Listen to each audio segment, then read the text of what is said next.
নমস্কার, উদয়পূর্তি চ্যানেলে আপনাদের সবাইকে স্বাগত। আজকে আমি একটি কুমড়ো তরকারি রেসিপি বানিয়ে দেখাবো। কুমড়ো অনেকেই খেতে চান না, কিন্তু এই কুমড়োকেই একটু অন্যরকমভাবে বানালে দেখবেন খেতে অনেকটাই ভালো লাগবে। কুমড়ো ক্যাপসিকামের তরকারি খুব কম উপকরণ দিয়ে এই সবজিটা হয়ে থাকে, আর এতে খুব বেশি কিছু লাগেও না, খুব সহজে হয়ে যায়। রুটি পরোটার সাথে খেতে খুবই ভালো লাগে। তো চলুন দেখা যাক আজকের এই রেসিপি। এই কুমড়ো তরকারির জন্য লাগছে কুমড়ো নিয়েছি, কিছুটা পরিমাণ কুমড়ো কেটে নিয়েছি, আর তার সাথে একটা মাঝারি সাইজের ক্যাপসিকাম বড় বড় টুকরো করে নিয়েছি, আর লাগছে দুটো কাঁচা লঙ্কা, এক টুকরো আদা। এই আদাটা শুধু ঘষে দিলেই হবে, মানে বাটার দরকার নেই। আর এই তরকারিটা হবে, সবজিটা আপনার সর্ষের তেলে তৈরি হবে। এর ফোড়নটি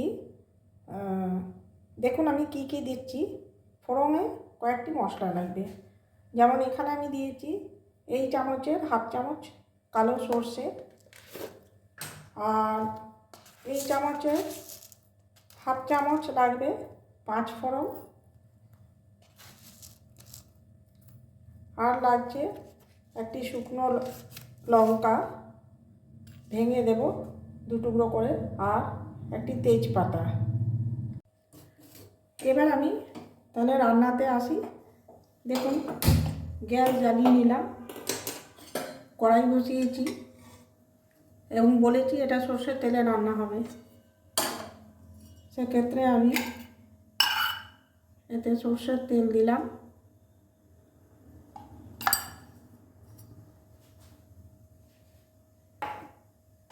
সর্ষের তেল একটু গরম হয়ে গেলে পরে আমি এই ফোড়নগুলি এক এক করে দেবো। এবারে আমি প্রথমে তেজপাতা দিলাম, শুকনো লঙ্কা দিলাম, আর এই ফোড়নটা দিয়ে দেব।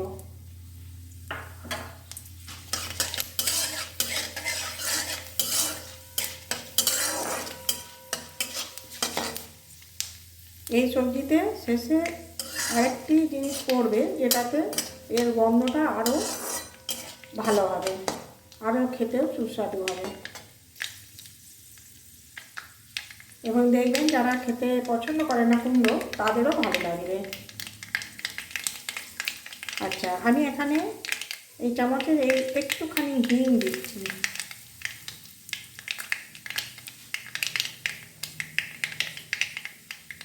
এবার আমি সবজিগুলি এক এক করে দিয়ে দিচ্ছি।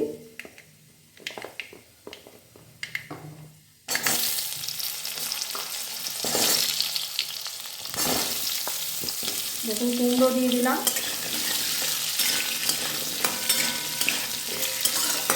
এই একসাথেই আমি ক্যাপসিকামটা দেবো।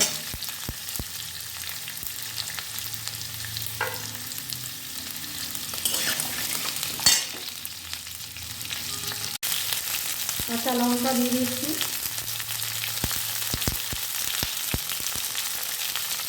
আবার একটু নেড়ে নেব।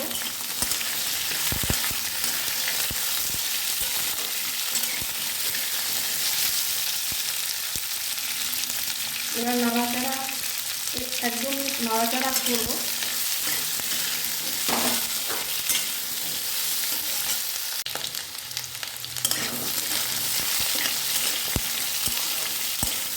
দেখুন এইভাবে একটু ঘুরিয়ে ফিরিয়ে রান্না করলে রান্নাটাও খেতে স্বাদ হয়, আর না খাওয়ার মতো কোনো কারণ থাকে না। আচ্ছা, এই ক্যাপসিকাম দেওয়ার জন্যে আর শেষে একটি মশলা দেবো লাস্টে, সেটার জন্যে এই কুমড়োর গন্ধটা অনেকটা ঢেকে যাবে। যারা কুমড়ো পছন্দ করেন না তাদের জন্য বলছি, আর যারা কুমড়ো ভালোবাসেন তারা তো এমনিতেই পছন্দ করবেন। এবারে একটু আদা ঘষে দিচ্ছি। শুধু ঘষে একটুখানি দিলেই হবে, বেশি লাগবে না, অল্প একটু।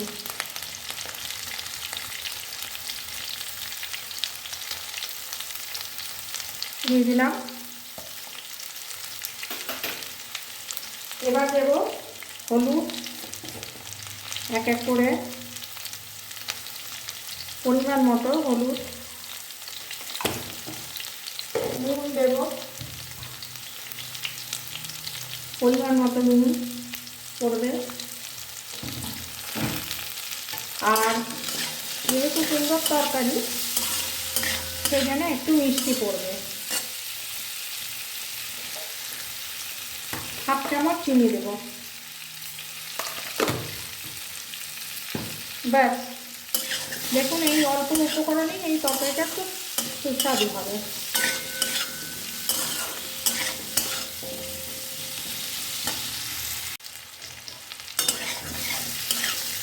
এটা ভাজা ভাজা হয়ে গেছে ভালোভাবে। এবার আমি এতে অল্প একটু জল দেব।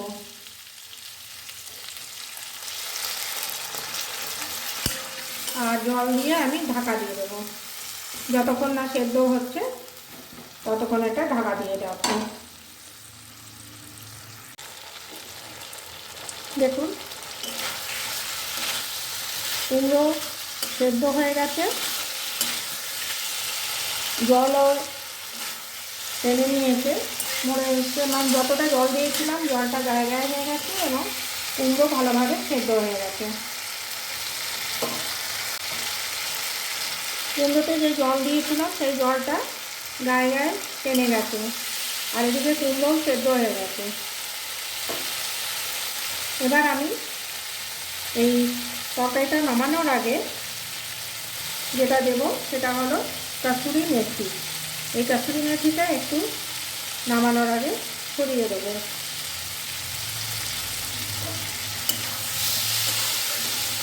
এবার আমাদের কুমড়ো ক্যাপসিকাম তৈরি হয়ে গেছে। খুব অল্প উপকরণ, খুব সহজ রান্না, অথচ খেতে সুস্বাদু। এই সবজিটা রুটি, পরোটা, লুচি সব কিছুর সাথেই খুব ভালো মানে খেতে লাগে। এবার এটা নামিয়ে নেব, গ্যাস অফ করে দিচ্ছি আর প্লেটে সার্ভ করে নিচ্ছি।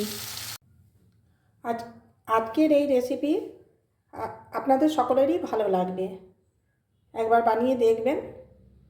আর আপনারা সবাই আমাকে একটু লাইক, শেয়ার, কমেন্ট আর সাবস্ক্রাইব করবেন, অবশ্যই সাবস্ক্রাইব করতে ভুলবেন না।